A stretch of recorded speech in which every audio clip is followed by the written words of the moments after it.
오늘 하나님께서 우리에게 주신 말씀은 창세기 9장 9절에서 17절까지의 말씀입니다. 오늘 말씀의 내용은요, 8장, 9장, 10장의 내용인데 9장 9절부터 17절까지 같이 읽겠습니다.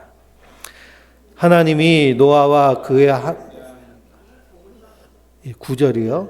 내가 내 언약을 너희와 너희 후손과 너희와 함께한 모든 생물 곧 너희와 함께한 새와 가축과 땅의 모든 생물에게 세우리니 방주에서 나온 모든 것 곧 땅의 모든 짐승에게니라. 내가 너희와 언약을 세우리니 다시는 모든 생물을 홍수로 멸하지 아니할 것이라. 땅을 멸할 홍수가 다시 있지 아니하리라. 하나님이 이르시되 내가 나와 너희와 곧 너희와 함께하는 모든 생물 사이에 대대로 영원히 세우는 언약의 증거는 이것이니라. 내가 내 무지개를 구름 속에 두었나니 이것이 나와 세상 사이의 언약의 증거니라. 내가 구름으로 땅을 덮을 때에 무지개가 구름 속에 나타나면 내가 너희와 민 육체를 가진 모든 생물 사이에 내 언약을 기억하리니 다시는 물이 모든 육체를 멸하는 홍수가 되지 아니할지라. 무지개가 구름 사이에 있으리니 내가 보고 나 하나님과 모든 육체를 가진 땅의 모든 생물 사이에 영원한 언약을 기억하리라. 하나님이 노아에게 또 이르시되 내가 나와 땅에 있는 모든 생물 사이에 세운 언약의 증거가 이것이라 하셨더라. 아멘. 할렐루야. 하나님께서 주시는 은혜와 평강이 우리 성도님들 위해 충만하시기를 주님의 이름으로 축원드립니다. 하나님께서 세상을 물로 심판하시기로 작정하셨습니다. 왜 세상이 심판받았을까요? 죄로 인함입니다. 그 죄라는 것은 하나님이 주인이신데 그 하나님 주인됨을 거절하고 인간이 스스로 주인 노릇하며 온갖 욕심으로 인해서 세상을 파괴하는 그 죄악이에요. 성경에서 말하는 죄는 분명합니다. 하나님이 주인인데 내가 주인 노릇하는 것이 죄입니다. 내가 내 인생의 주인 노릇하고 세상의 주인 노릇하며 하나님이 창조하신 세상을 하나님의 창조의 원뜻대로 잘 지켜 보호하면 그래도 하나님께서 참으실 텐데요. 그러지 않고 어떻게 하고 있나요? 완전히 파괴하고 있습니다. 그래서 하나님께서 첫 번째 심판인 홍수로 세상을 심판하시는 거예요. 그런데 그 심판 가운데서 살아남은 사람들이 있습니다. 그것이 바로 노아와 가족들이에요. 노아가 이 홍수의 심판에서 구원을 받은 원인은 무엇일까요? 그것은 하나님의 은혜로 말미암은 줄 믿습니다. 노아는 하나님의 은혜를 입었더라. 그 은혜가 노아를 이 홍수의 심판에서 구원해 내신 줄 믿습니다. 노아는 이 은혜를 입은 후부터 그가 행동한 그 믿음의 행동은 무엇일까요? 방주를 짓는 거예요. 100년이 넘도록 부지런히 방주를 지었습니다. 그리고 홍수의 심판이 임할 때에 그 방주에 들어간 사람들은 구원을 받았습니다. 그래서 이 방주는 하나님의 구원을 의미하는 것이고요.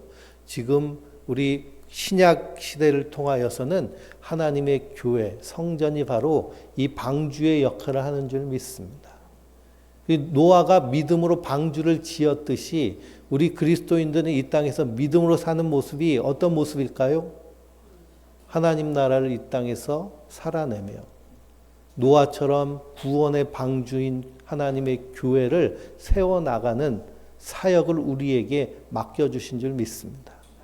그 본 사역, 큰 사역은 그리스도께서 성령을 통하여 하시지만 또 다른 일들은 우리 그리스도인들에게 맡겨주셨어요. 그래서 이 하나님 나라의 유업과 이 영광을 함께 나눌 복을 우리에게 주신 줄 믿습니다. 노아가 방주를 왕성했는데요. 방주는 우리가 아는 배활은 배와는 다른 점이 있었어요. 어떤 점이 달랐을까요? 방향을 가게 하는 그런 방향타가 없었고요. 배에 키가 없었고 바람을 따라서 가게 하는 돛이 없었습니다. 그것은 이 방주는 철저하게 누구의 인도에 따라서 하나님의 인도하심에 따라서 가는 것이 방주입니다. 하나님의 교회가 그렇고요. 성전된 우리 성도들의 삶은 누가 인도해 주시는 거예요? 하나님께서 인도하여 주시는 줄 믿습니다. 그래서 성경을 보면 내 행사를 누구에게 맡기라고요? 주님께 맡기라. 하나님께 맡기라라고 하십니다. 뇌과학자 중에 유명한 학자들이 많이 있는데요. 그 중에 스탠퍼드의 뇌과학 교수님이 계신데 그분이 앤드루 후버만이라는 분이에요. 앤드루 후버만 교수가 유튜브에서 이 팟캐스트를 통해서 많은 강연을 하고 그것이 세계적으로 엄청난 독자와 그리고 영향을 미쳤습니다. 이 교수님의 그 핵심 강의 중에 우리가 도파민을 어떻게 사용해야 되는가, 그리고 우리가 우리 뇌를 깨우기 위해서, 그리고 뇌를 다시 리셋하기 위해서, 리마인드하기 위해서 하루의 루틴을 어떻게 해야 되는가, 그래서 우리 뇌를 어떻게 날마다 리프레시 시킬 수 있는가에 대한 강연들이 많이 나왔어요. 들으면 우리에게 많은 도움이 됩니다. 그래서 하루의 루틴은 첫 번째 일어나면 아침에 돋는 해를 바라보라. 우리 햇빛을요, 태양을 우리가 바라볼 때 우리 안구를 통해서 이 신경이 깨어나고 우리의 뇌가 깨어난다고 그래요. 그리고 아침에 밥을 먹기 전에 운동을 해라.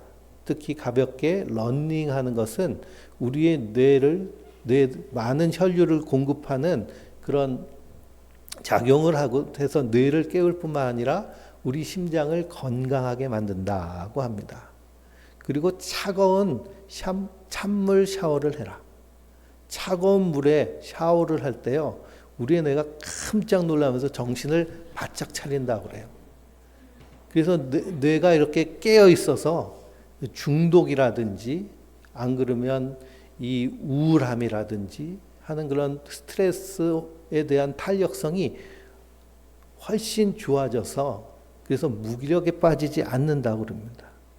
그래서 이런 루틴을 지키면서 우리 몸의 도파민을 원래 우리 몸이 써야 될 대로 쓸 수 있는 거예요. 그래서 자기 절제력이라든지 대인관계력이라든지 아니면 자기 동기력에 해당되는 회복 탄력성에도 좋은 이 하루의 루틴이 영향을 준다라고 합니다. 근데 이 앤드루 후버만 교수님이요, 얼마 전부터 이 뇌과학자라 이런 얘기만 쭉 했거든요. 근데 이상한 소리를 해요. 어떤 소리를 하느냐 하면 우리 인생에는 수많은 문제가 있는데 그 수많은 얽힌 실타래 같은 문제들을 해결할 수 있는, 풀어낼 수 있는 강력한 힘이 있다고 얘기해요. 그 힘이 뭐냐 하면 절대적인 존재인 하나님을 믿는 힘이라고 그래요. 그리고 성경을 읽을 때 2000년 전에 쓰여진 경전이지만 그 성경을 읽으면서도 우리의 그런 믿음과 우리의 문제들이 해결된다라고 얘기를 해요. 그러니까 뇌과학자는 철저하게 이 과학적 사고를 하는 것인데요. 이렇게 하루 루틴 이런 것도 중요하지만 본질적으로는 하나님을 믿는 믿음 안에서 우리의 문제들, 중독이라든지 관계라든지 무기력이라든지 하는 여러 가지 문제들이 해결된다라고 이렇게 말하기 시작합니다. 그래서 자기가 회심한, 그래서 예수님을 믿게 된 경험들에 대해서 얘기를 해요. 제가 유튜브가 아니라 밴드에 영상을 하나 올렸는데요. 그게 거기에 해당되는 영상입니다. 그러니 이 세계적인 뇌과학자 앤드류 후버만이라든지 세계적인 심리학자가 또 한 분 계신데요. 조던 피터슨이라는 교수. 이런 분들은요, 자기의 학문 분야에서 그냥 거의 끝에 달하는 그런 깊은 연구를 하면서 하게 되는 고백은 뭐냐 하면, 하나님, 우리의 심리적인 문제도 절대적인 분, 위에 계신 분, 그 하나님과의 관계를 통해서 해결할 수 있다는 결론을 얻게 됩니다. 놀라운 고백이죠. 우리는 생각하기를 심리학이나 이 과학이 발달하면 발달할수록 하나님 없이도 인간은 생존하고 풍성하게 살 수 있다라고 생각을 했는데요. 전혀 다른 방향으로 가는 거예요. 깊어지면 깊어질수록, 발전하면 발전할수록 누가 필요해요? 하나님이 필요한 겁니다. 그래서 하이테크 시대로 갈수록 하이터치, 하나님의 그런 어루만지심을 누리지 않으면 인생은 한없이 공허하고 인생의 방향을 찾을 수 없습니다. 그래서 성경은 구약부터 신약까지 내 가는 길을 누구에게 맡기라고 하세요? 하나님께 맡겨라. 풀리지 않는 인생의 숙제를 누구에게 맡기며? 하나님께 맡기며 사는 거예요.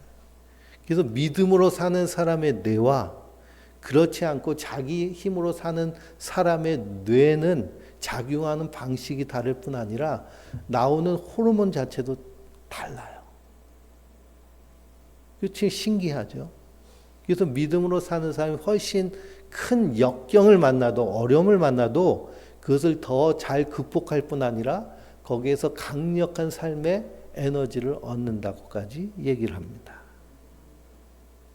그러니 이게 얼마나 하나님이 우리를 만드셨다는 확실한 증거인지요. 그래서 우리는 이 믿음으로 사는 자들인 줄 믿습니다.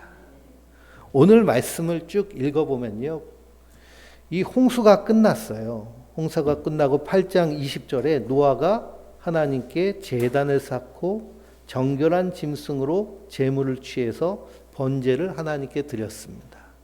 그랬더니 하나님께서 그 제물을 받으셨어요. 정결한 짐승이 흘린 피를 제물로 받으셨을 때 그 정결한 짐승만 받으신 것이 아니라 노아의 가족과 그리고 함께 타고 있던 경건하지 못한 짐승까지도 다 받으셨어요. 그리고 나서 하나님께서 노아에게 언약을 다시 세우십니다. 그래서 하나님은 자신이 언약하신 언약을 반드시 이루어내시는 분이세요. 그래서 우리가 성경 말씀을 보는데요, 성경은 두 권으로 나누잖아요. 크게는 구약과 신약으로 나눕니다. 구약은 옛 약속, 신약은 새 약속. 성경 전체가 하나님의 약속에 대한 이야기예요. 그리고 하나님이 약속하신 것은 반드시 지키신다는 것을 성경은 우리에게 말씀하고 있습니다. 근데 하나님이요, 사람이 이거 약속해 주세요, 이렇게 약속해 주세요, 먼저 약속을 요구했나요? 그게 아니라 하나님이 이렇게 하시겠다고 선언적 약속을 우리에게 하십니다. 그리고 그 약속을 이루셔요. 이루시는데 어떤 방식으로 이루시냐면 하나님의 전지전능하심을 드러내시면서 그 약속을 이루십니다.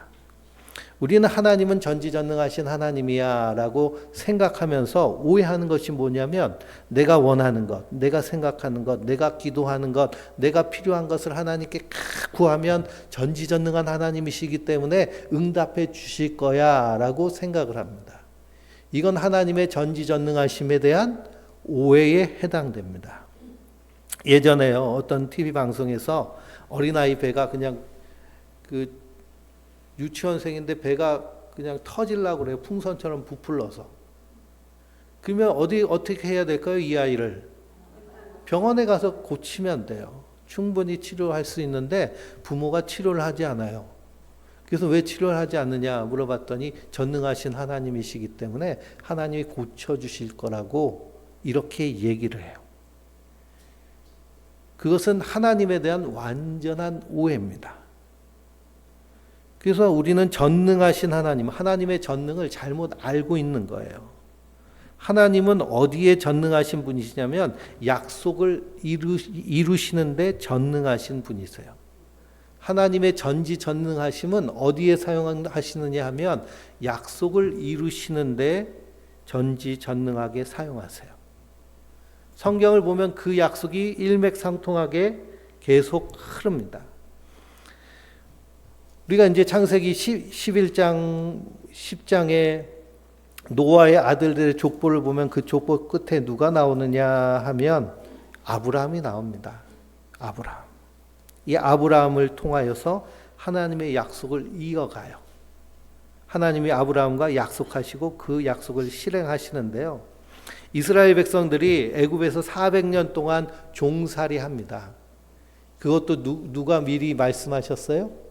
하나님이 미리 말씀하셨어요. 그리고 그 400년 동안 종살이하던 내 후손들을 내가 이끌어내리라 라고 하나님 또한 선언하세요. 누가 선언하세요? 하나님이 선언하세요. 한번 가까우니까요. 창세기 15장 13절 14절을 한번 읽어볼까요?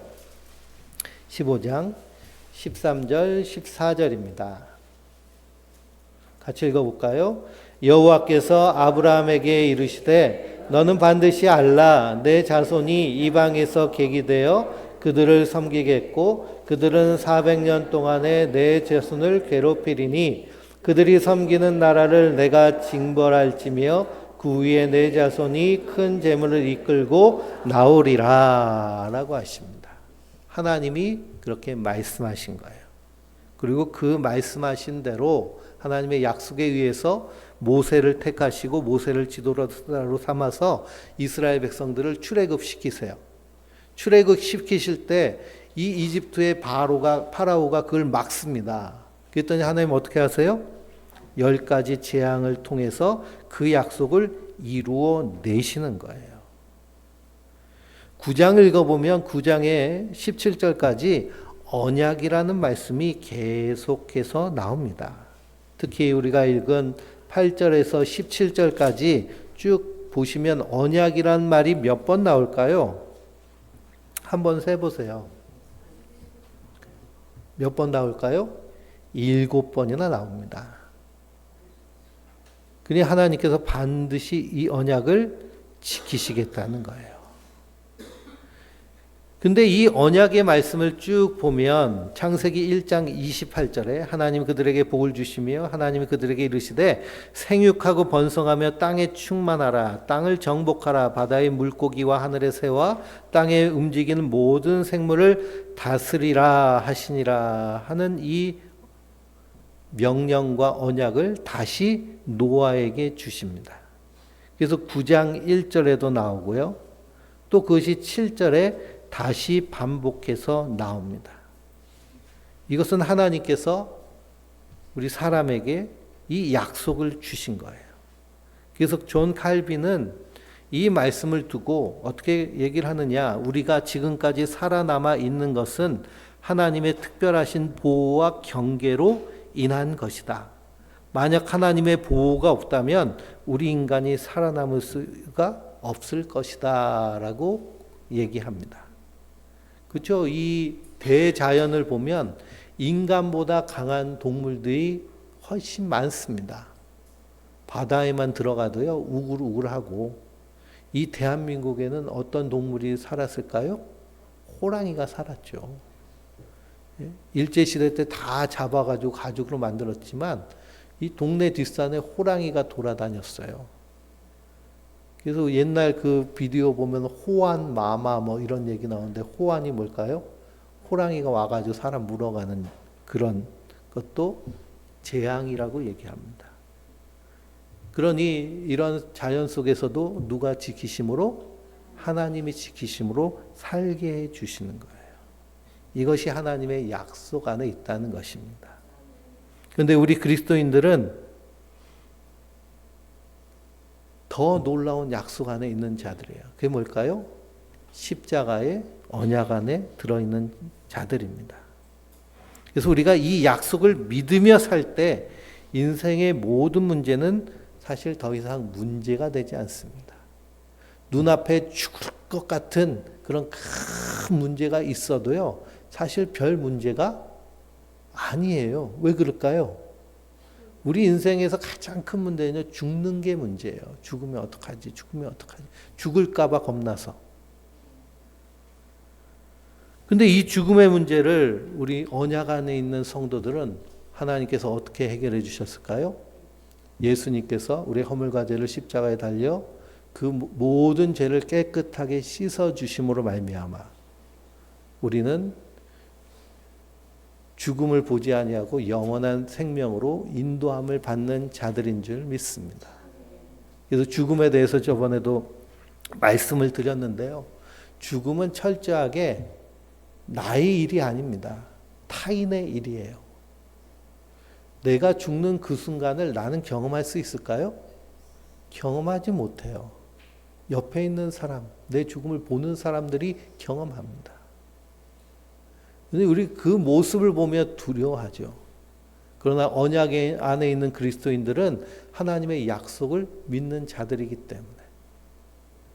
그래서 예수님은 무덤에 누인 나사로를 바라보며 너희는 마음에 근심하지 말고 두려워하지 말라. 하나님을 믿으니 또 나를 믿으라 라고 하시잖아요. 내가 너희를 위하여 처소를 예비하러 가노니 다시 와서 너희를 그곳으로 영접하여 내리라 라고 하십니다. 그럼에도 믿지 못하는 그 사람들 보고 안타까우셔서 나사로를 어떻게 하시는 거예요? 다시 살리시는 거예요. 나사로야 일어나라. 그걸 보고 하나님의 기적이라고 사람들은 깜짝 놀라지만 나사로의 입장에서는 어떨까요? 나사로의 입장은 어떨까요? 아니 왜 좋은 데 갔는데 왜 불러내가지고 또 이 로마 제국 치하에서 고통스럽게 나를 또 살려냈냐고 예수님한테 항의할 수도 있습니다. 그러니 우리가 언약 안에 사는 것, 그것이 가장 큰 은혜고 복인 줄 믿습니다. 그래서 우리는 뭘 잘 알아야 될까요? 하나님의 이 언약이 어떤 것인가, 성경에서 어떻게 흘러가고 있는가를 잘 알고 그 믿는 것이 중요합니다.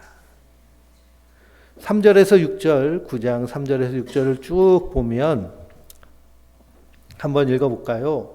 모든 산 동물은 너희의 먹을 것이 될지라 채소같이 내가 이것들을 다 너희에게 주노라.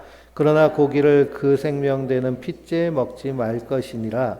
내가 반드시 너희 피 곧 너희 생명의 피를 찾으리니 짐승이면 그 짐승에게서 사람이나 사람의 형제면 그에게서 그 생명을 찾으리라. 다른 사람의 피를 흘리면 그 사람의 피도 흘릴 것이니 이는 하나님이 자기 형상대로 지으심을 지으셨음이니라. 아멘. 그런데 에덴 동산에서는 아담과 하와가 뭘 먹고 살았어요? 예? 식물성 음식만 먹고 살았어요. 근데 홍수 이후에 하나님 뭐라고 하세요? 고기도 먹어라. 다 먹어라. 그런데 뭔 먹지 말라고 하세요? 피는 먹지 말아라. 하시면 피는 생명이라 라고 하십니다. 피는 생명이라. 그리고 특히 하나님의 형상을 닮은 인간은 피를 흘리면 반드시 그 피값을 찾으시겠다라고 하십니다. 그래서 한 가지 율법을 만드시는 거예요. 피는 생명이라. 그래서 죄의 삭은 사망이라고 말씀하고 있죠. 우리가 죄를 지으면 반드시 그 죄값을 받으시겠다는 거예요. 그 죄의 값은 뭘까요? 사망입니다. 우리는 이 땅을 살면서 직접 사람을 흘려서 피 흘리게 하진 않지만 우리가 살고 있는 모든 삶에서 은연중에 우리는 사람들의 피값을 가지고 생활하고 있는 부분들이 상당히 많습니다. 우리가 커피를 즐겨 마시잖아요. 커피. 커피는 어디서 생산되는 걸까요? 저 아프리카나 가난한 나라에서 생산됩니다. 그럼 커피를 생산하기까지 사람들의 노동력이 이렇게 들어가는데요. 그 노동력은 정당한 값을 치르면서 노동의 대가를 치르면서 우리가 공급받는 걸까요?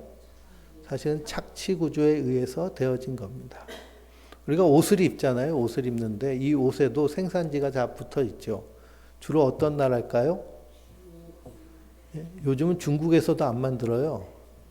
방글라데시나 그런 미얀마나 뭐 그런 나라들, 더 가난한 나라들. 왜 그럴까요? 임금이 싸니까. 다른 말로 하면 거기가 착취하기가 더 좋으니까. 그러니까 구조 자체가 사실은 죄악된 구조로 만들어진 것이 우리가 살고 있는 세상의 모습입니다.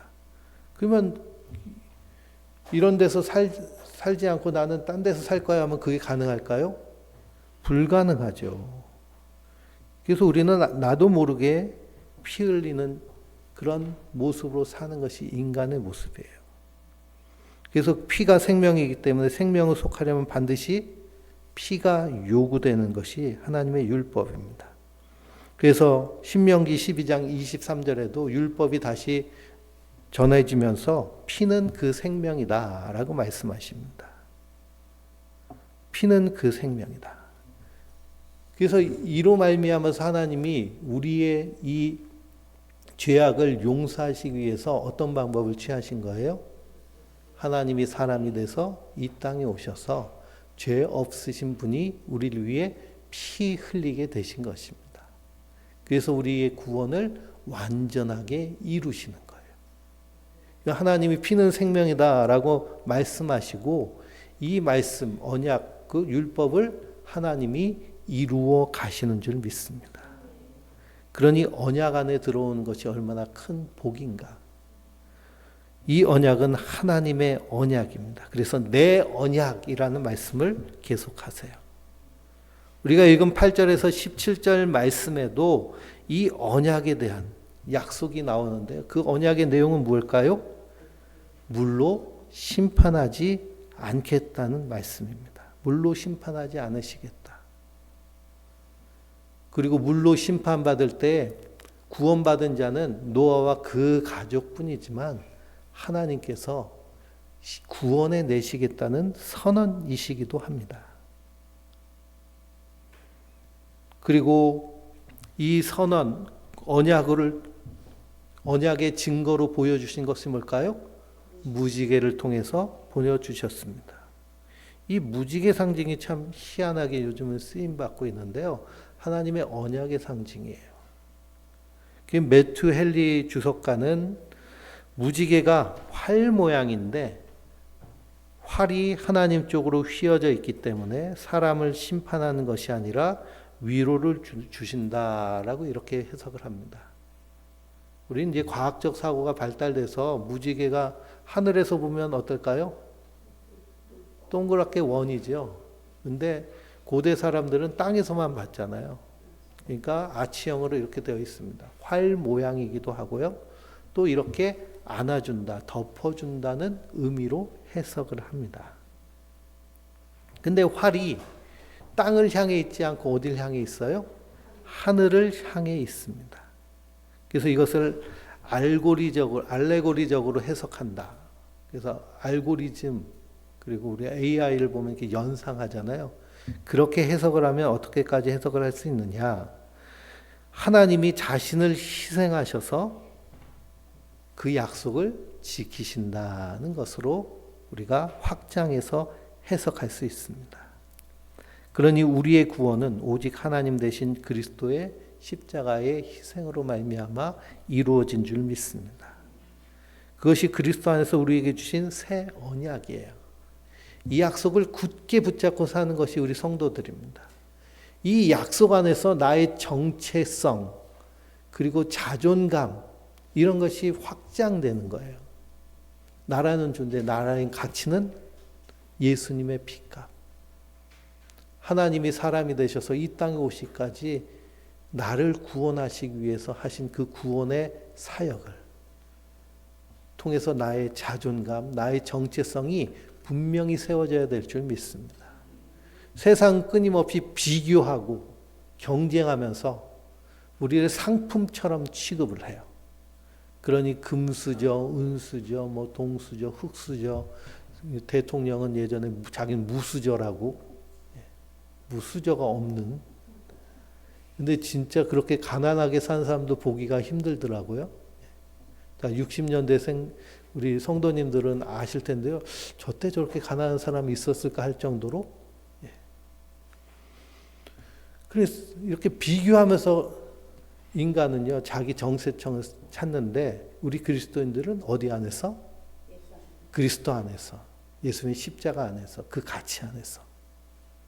그래서 예수님이 천하보다 귀한 영혼이라고 말씀하시잖아요. 왜 그럴까요? 그리스도의 보배로운 피를 통해서 구원받은 하나님의 자녀이기 때문에, 백성이기 때문에. 그러니 이 하나님의 언약이, 사도 바울은 로마서 8장 1절에 그러므로 이제 그리스도 예수 안에 있는 자들에게는 결코 정죄함이 없나니 이는 그리스도 예수 안에 있는 생명의 성령의 법이 죄와 사망의 법에서 너를 해방하였음이니라. 이 감격과 감탄을 가지고 사는 것이 성도들인 줄 믿습니다. 그래서 주 안에 있는 나에게 딴 근심이 있으랴. 죽으면 더 좋은 자들이 약속 안에 있는 자들이에요. 영원한 하나님 나라를 약속해 주셨기 때문에. 근데 뇌과학자들이 연구했더니 정말 놀라운 건 뭐예요? 믿음을 가지고 사는 자들이 이 뇌가 작용하는 패턴이라든지 공급되는 호르몬이라든지 이게 완전히 다르기 때문에 더 풍성하고 충만하게 살 수 있다는 거예요. 이 성경은 365번 뭐 하라고 말씀하세요? 두려워하지 말라. 두려워하지 말라. 두려워하지 말라. 그러면서 항상 기뻐하라. 쉬지 말고 기도하라. 범사에 감사하라 라고 하십니다. 이 언약을 노아가 받은 이후에 땅에 정착을 하죠. 정착을 하면서 포도나무를 심고 그리고서는 포도 과실을 추수해서 포도주도 만들고 이렇게 음료도 만듭니다. 그게 9장 18절부터 29절까지의 말씀이에요. 그 하루는 이제 포도를 추수해가지고 그걸 잘 우려내가지고 포도주를 만들었더니 맛이 얼마나 좋은지 이 노아가 할아버지가 그냥 실컷 마셨어요. 실컷 마시고서는 뻘거벗은 채로 자기 텐트에 그냥 대자로 누워 있습니다.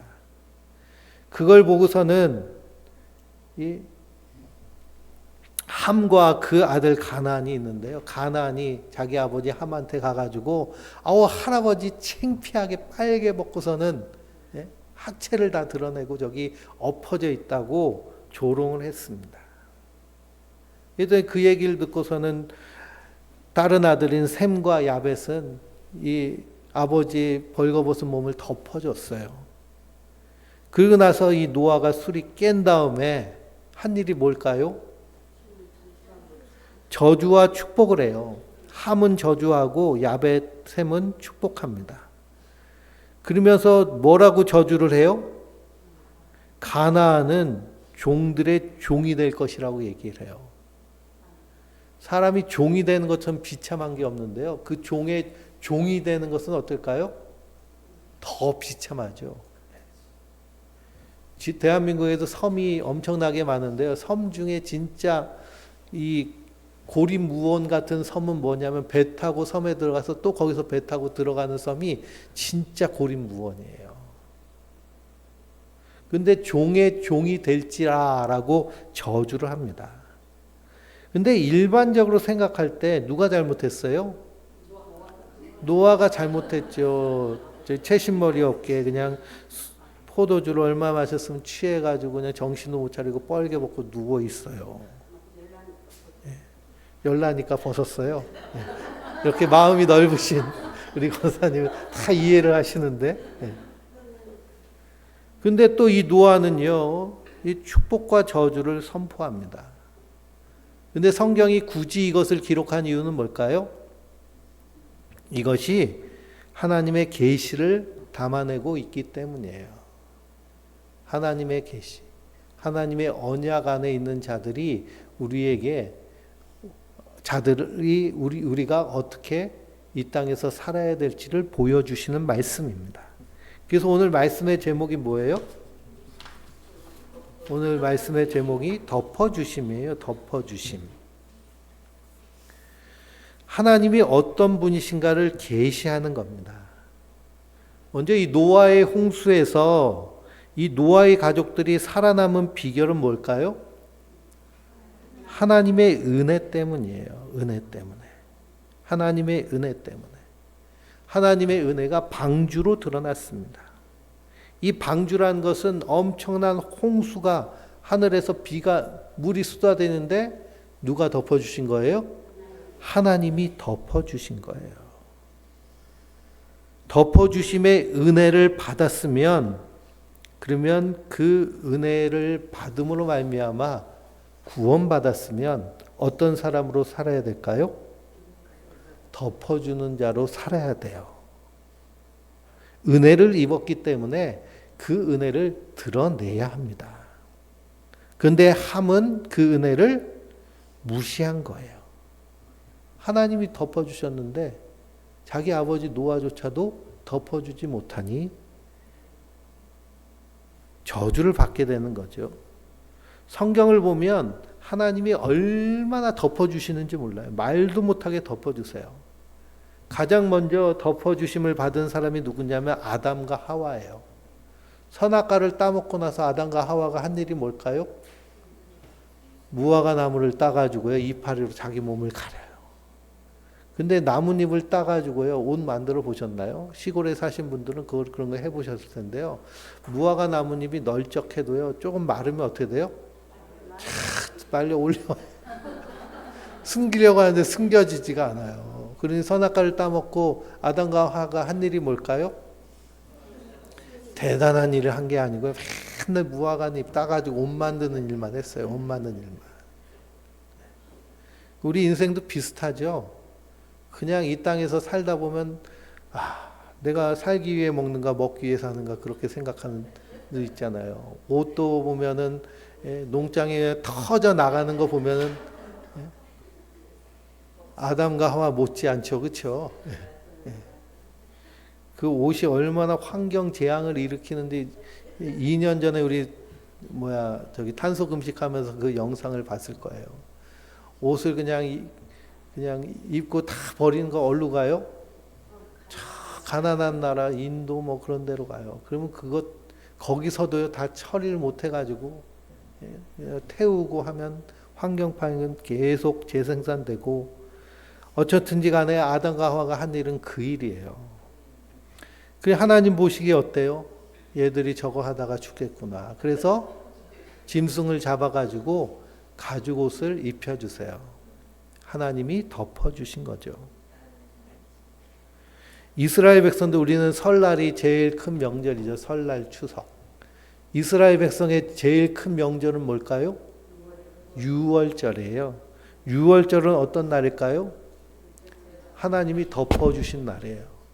이스라엘 백성들을 출애굽시키시기 위해서 마지막 애굽에게 임한 재앙이 장자의 죽음의 재앙인데요. 그 죽음의 천사들이 가기 전에 하나님께서 알려주시잖아요. 어린 양, 흠없는 어린 양의 피를 너희 문설주와 임방에 다 발라라. 문설주에다가 그냥 문에다가 뭘 칠하라는 거예요? 피 칠하라는 거예요. 피로 덮으라. 실제로 하면 상당히 끔찍하겠죠, 그렇죠? 만약 6월절 날 이렇게 양피를 가지고서는 다 문에다 바르면 경찰이 신고할 거예요. 저기 미친 사람 있다고. 근데 그 피가 다 덮여 있으니 죽음의 천사가 어떻게 해요? 넘어가요. 어린 양의 피가 덮여 있으므로 하나님의 심판을 피하게 되는 것이 6월절입니다. 그게 누가 덮어주신 거예요? 하나님이 덮어주신 거예요. 6월절을 바라보면서 하나님 우리를 덮어주고 계시는구나.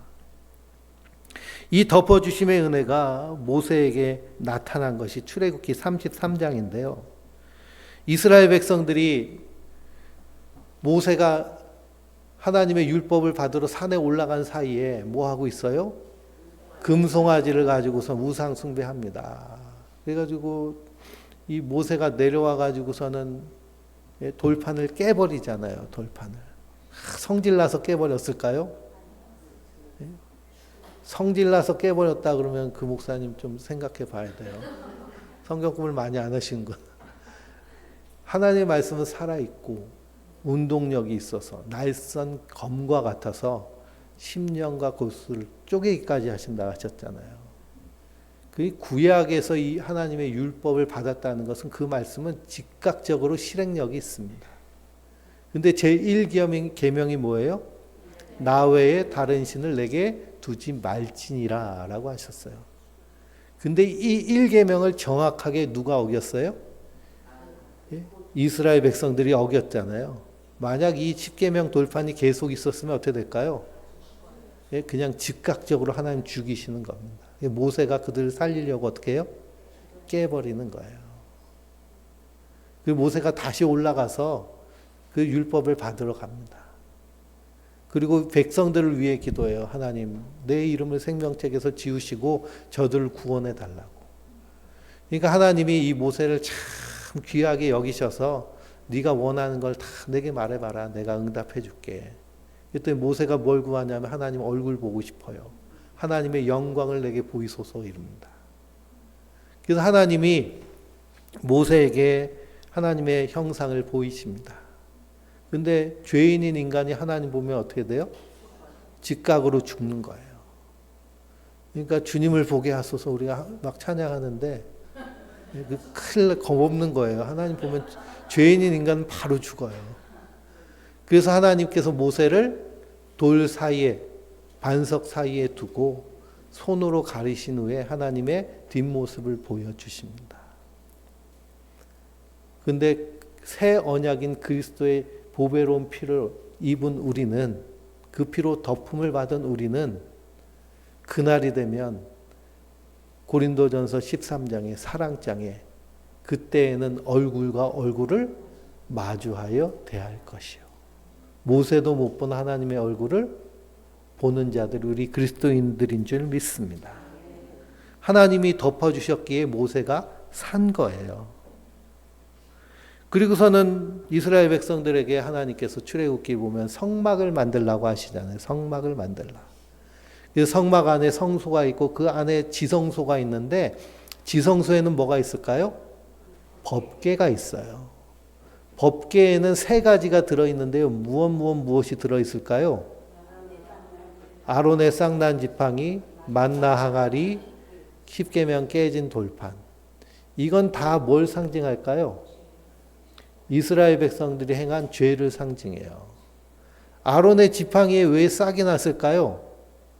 고라가 반역했을 때 하나님께서 고라 편에 쓸 자와 아론 편에 쓸 자를 쓰라고 하시잖아요. 그리고서는 이 고라의 자손도 레위족이거든요. 왜 우리는 막 그 무거운 짐 올리고 종로로 타고 아론은 지팡이 들고 관 쓰고 멋있게 사냐? 우리도 그거 하고 싶다 그랬더니 그러면 누구에게 건의를 주는지 하나님께 물어보자 하라고 해서 지팡이를 꽂아놨더니 어디에 싹이 나요? 아론에게 싹이 나는 거예요. 그런데 인간적인 입장에서는 제사장이 높고 그 성전에서 일하는 일꾼은 낮고 하지만 하나님 보시기엔 어때요? 똑같은 거예요. 똑같은 거. 그래서 하나님께서 고라를 심판하십니다. 그러면서 나타나는 것이 아론의 쌍난 지팡이, 인간의 죄악을 드러내는 거죠. 만나는 왜 들어가 있을까요? 하나님께서 야, 내가 주는 거 먹고 살면 돼.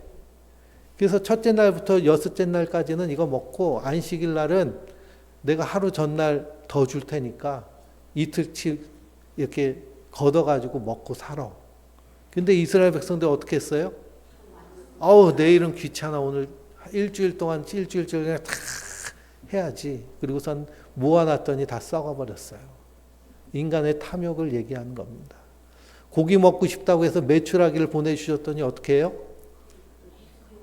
예? 먹을 만큼만 가져가면 되잖아요. 욕심이 나가지고요. 그냥 막 하루 종일 이틀, 3일 종야를 먹지도 않고 자지도 않고 메추라기를 그냥 잡아뒀어요. 그래서 1인당 2,000리트라를 이렇게 잡았다고 그러니까요. 1인당 2톤을 잡았다. 2톤. 말도 못하게 엄청난 양입니다. 근데 생각해 보세요. 우리 성도님들 그 생닭이 요즘 얼마예요?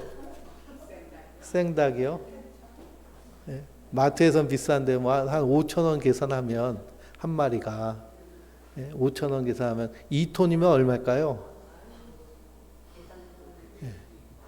만약 하나님이 야 저기 생닭 니들이 잡아가지고 다 처리해라 그러면 어떻게 할까요? 주우면 다 돈이잖아요. 그런 논리를 생각하면 인간이 얼마나 욕심을 부렸는가. 그래서 만나 항아리가 들어가 있는 거예요. 탐욕을 부린 죄. 그리고 십계명 돌판, 우상 숭배한 죄. 깨진 돌판이 어디 들어가 있어요? 법궤 안에 들어가 있어요. 그리고 법궤에 뚜껑을 열어놨을까요? 뚜껑을 덮어놨을까요? 뚜껑을 덮어놨어요. 뚜껑을 덮어놨는데 이 성막을 지으라고 하면서 이 뚜껑 이름을 지어주셨어요.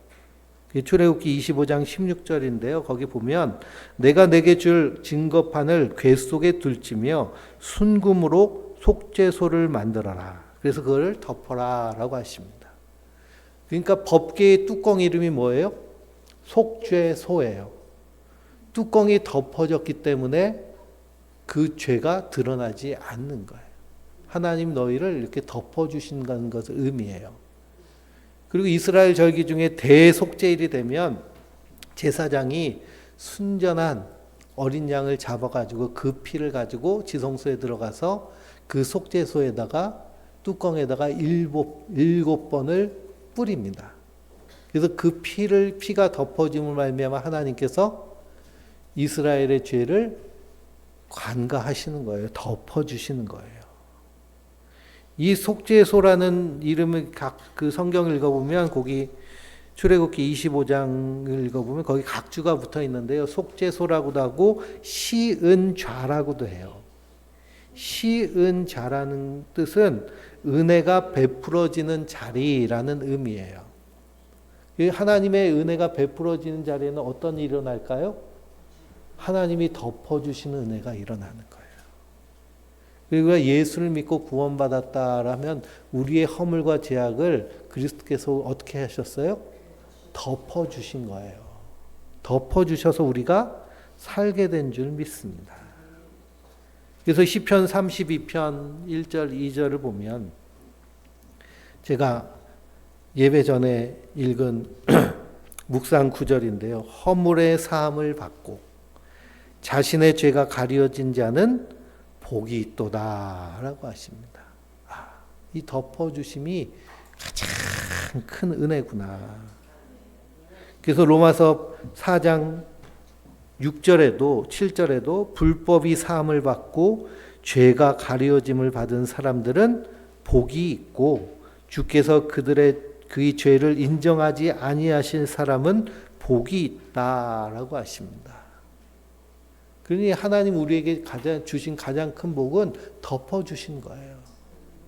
그러면 그 은혜를 누린다는 것은 뭘까요? 누린다. 복을 누리는 게 행복이잖아요. 그 행복은 뭐예요? 그 죄로 인해서 오는 죄책감, 죄책에 눌려서 사는 것이 아니라 자유케 되는 것이 행복인 줄 믿습니다. 그리고 우리가 이 땅을 살면서 수많은 정죄 가운데 노출되어 있잖아요. 그 정죄의 시작은요, 이 양육자가 어떻게 아이를 양육하느냐에서부터 시작됩니다. 근데 대부분 보세요. 아이를 이렇게 키우면 아이가 이제 기어다니기 시작하고 걸음마 하기 시작하면서 제일 많이 하는 부모가 하는 말은 뭘까요? 안 돼, 떼치, 지지. 예? 아이들이 제일 먼저 듣는 얘기 뭐예요? 안 돼, 떼치, 지지. 그러니까 이걸 하면 뭘 느낄까요? 예? 정죄감을 느끼죠. 수치를 느끼죠.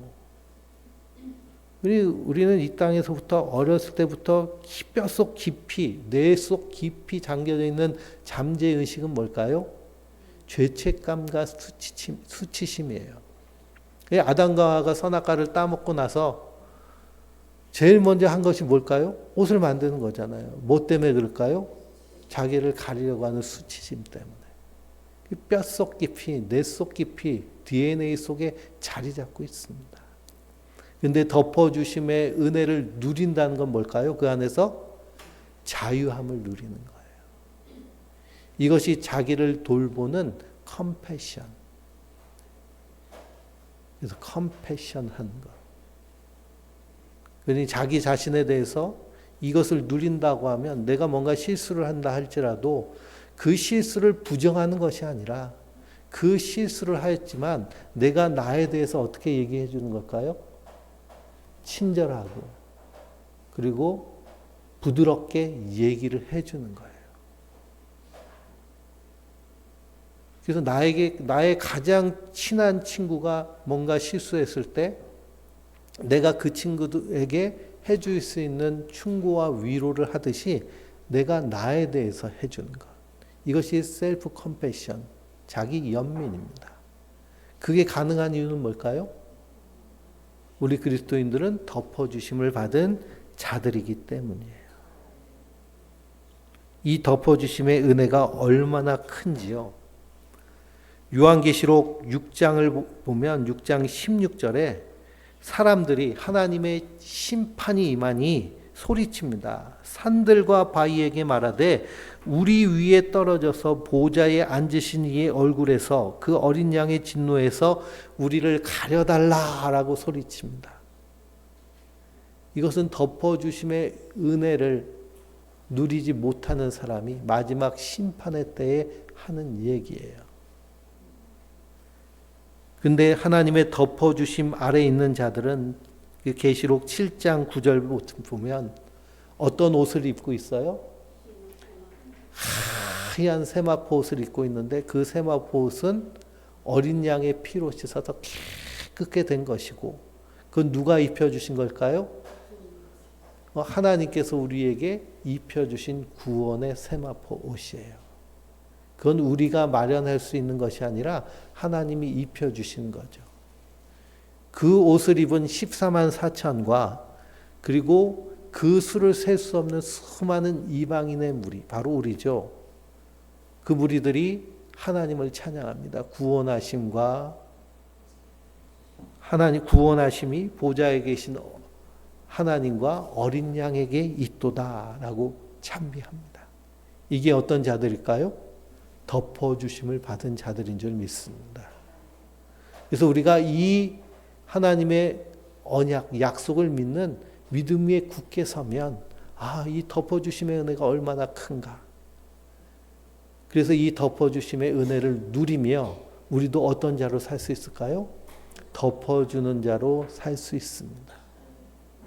그러니 이 함과 그 아들 가나안이 저주받은 이유는 덮어주심을 받은 자가 그 은혜를 알지 못하고 그리고 그 덮어주심을 무시하였기 때문에 받은 저주입니다.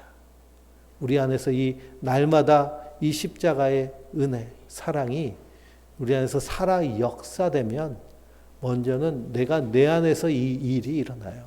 셀프 컴패션. 이것이 일어나면요, 자연스럽게 내 주변에 있는 가족들, 이웃들, 친척, 친구들에게 이런 덮어주심의 사랑을 실천할 수 있습니다. 그러면서 하나님의 나라를 보여주는 거예요. 우리가 설날 명절 되면 많은 이제 오랜만에 보는 가족들도 보게 되고요. 또 가족들이 시간을 오래 보내면서 시간을 보냅니다. 그럴 때 우리는 어떤 일을 해야 될까요? 덮어주는 일을 하는 거예요. 그래서 이 큰 은혜를 받았기 때문에 이 언약 안에서 기쁨과 감사로 승리하는 하나님의 사람들 되시길 주님의 이름으로 축원드립니다.